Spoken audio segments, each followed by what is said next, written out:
Today, Israel is sleepwalking into fascism, and it is not and should not be controversial to say so. The question that raises itself is whether Israel has a Jewish supremacy problem. We've always spoken about Jewish self-determination in the context of the State of Israel, but we are now at the point where Jewish supremacy in the State of Israel is determining the nature and functioning of the Israeli state. Former Prime Minister Ehud Barak has said this government shows signs of fascism. The mayor of Tel Aviv has warned that Israel is headed towards a fascist theocracy. And Israel's leading newspaper is publishing editorials expressing concern about what they've called Israel sleepwalking into Jewish fascism. It's official now. Fascism is us. So let's take a closer look at some of the people who constitute this new Israeli government. Bezalel Smotrich of Religious Zionism is the finance minister and minister in the defense ministry who lives in an illegal settlement. Smotrich is a notorious racist and a Jewish ultranationalist. He describes himself quite proudly as a fascist homophobe. Then there's Ben Gvir of Jewish Power, previously convicted in Israel of incitement to racism and supporting a terrorist organization. Ben Gvir lives in an illegal settlement in Hebron. Ben Gvir's mentor, Rabbi Meir Kahane, established the Kach movement.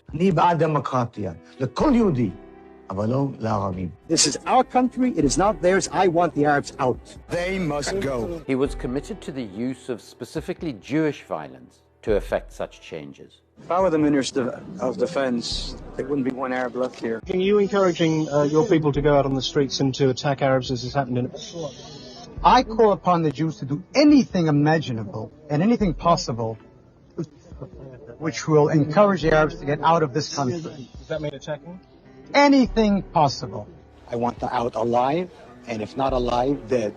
Kahane's views were so extreme that the US classified Kach as a terrorist organization in 1997. And Kahane was the inspiration for Baruch Goldstein, another settler from the Hebron settlements who murdered over 20 innocent Palestinians in cold blood. Goldstein's portrait still hangs in Hebron on the wall of Itamar Ben Gvir. אמירה מאוד מאוד מפורשת.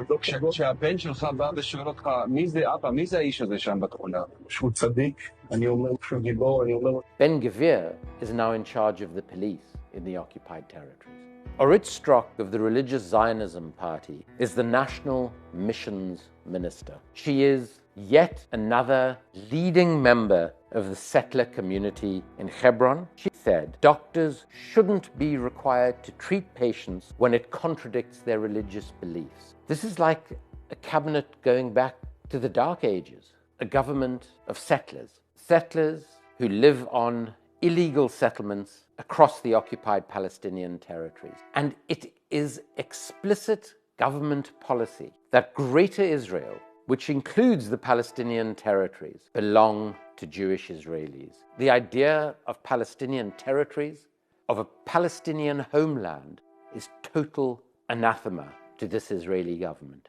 As early as 1948, some of the world's greatest Jewish thinkers were already asking questions about Israel and the specter of fascism. In a letter written by Albert Einstein, Hannah Arendt, author of the extraordinary book The Origins of Totalitarianism, and 26 other prominent Jewish intellectuals in the New York Times on the 2nd of December 1948, they describe Menachem Begin's political party Herut as a political party closely akin in its organization, methods, political philosophy, and social appeal to the Nazi and fascist parties. The letter specifically warned, today they speak of freedom, democracy, whereas until recently they openly preached the doctrine of the fascist state. From its past actions, we can judge what it may be expected to do in the future. Herut was the main right-wing party in Israel from 1948 until 1973,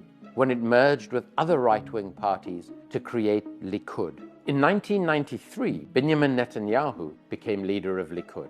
As Likud leader, Benjamin Netanyahu demonized the then Israeli Prime Minister and Labour Party leader Yitzhak Rabin for signing the Oslo Peace Accords.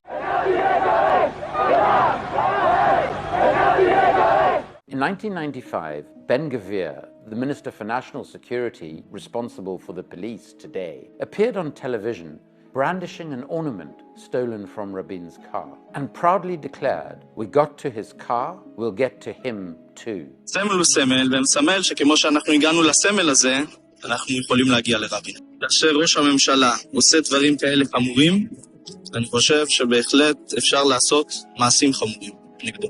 A few weeks later, Rabin was assassinated. The death of Rabin led to the death of the peace process. In 1996, Benjamin Netanyahu became Israeli Prime Minister for the first time. And what he set about doing was the creation of a whole new generation of far-right extremist political leaders in Israel. Despite constant scandal, Netanyahu has been re-elected Prime Minister on 6 occasions. In 2023, Netanyahu presides over the most right-wing Israeli government in history. Einstein was a Zionist. He was supportive of the creation of the State of Israel. But he was, as he expressed in that New York Times letter, deeply concerned about the sort of country that Israel could become. And it was up to its leaders as to whether it was going to become a democratic, tolerant nation, or whether it was going to descend into dark fascism and totalitarianism. Israel is at best a partial democracy, but Jewish Israelis do have full democratic rights within the State of Israel. Benjamin Netanyahu's overhaul of the justice system, of which he describes himself as a victim, will fatally undermine even that democracy in Israel. Justice Minister Levin proposes curbing the powers of the judiciary, including allowing members of parliament to enact laws that the High Court has struck down. Levin also laid out a law that would empower the country's 120-person Knesset to override Supreme Court decisions with a simple majority of 61 votes. The obvious thought that arises is whether Israel's decades of illegal practices against the Palestinian people are now coming home to roost. Whether Netanyahu and the country's most right-wing government in its history are taking the sum total of those decades of oppression, brutality, and illegality and starting to apply it to Israel's own partial democracy. And it reminds me that my old friend Archbishop Tutu spoke in the South African and the Israeli context of how oppression not only destroys the oppressed, but it corrodes and ultimately destroys the oppressor too. I'm Jewish. I'm the son of a Holocaust survivor who survived the war in Vienna, hidden in a cellar for 3.5 years. She lost dozens of her own family at Auschwitz and Theresienstadt, and I grew up very much with the knowledge of the real consequences of racism. In addition to which, as a South African committed to non-racism in the country of apartheid, I became very involved with the ANC from quite a young age. I then landed up serving as an ANC member of parliament under Nelson Mandela. I was invited to speak at Auschwitz by the Auschwitz Institute, and I introduced the first ever motion in the history of the South African Parliament on the Holocaust. As the son of a Holocaust survivor, as someone who was born in a racist apartheid state and struggled against that state, my actions are driven by my Judaism, of which I am incredibly proud. For that to be encapsulated in the actions of a 70-plus-year-old state that doesn't represent me is appalling and abhorrent. If my family history of genocide has taught me anything, if my years struggling against apartheid in South Africa taught me anything, it is to always speak out in the face of injustice, regardless of who that injustice is committed by and who it is committed against. And today, we have a responsibility to call the state of Israel as it is becoming, a fascist state. Given the importance of global conversations about peace, about racism, there has never been a time when independent media is more important. So watch Double Down News and support Double Down News on Patreon.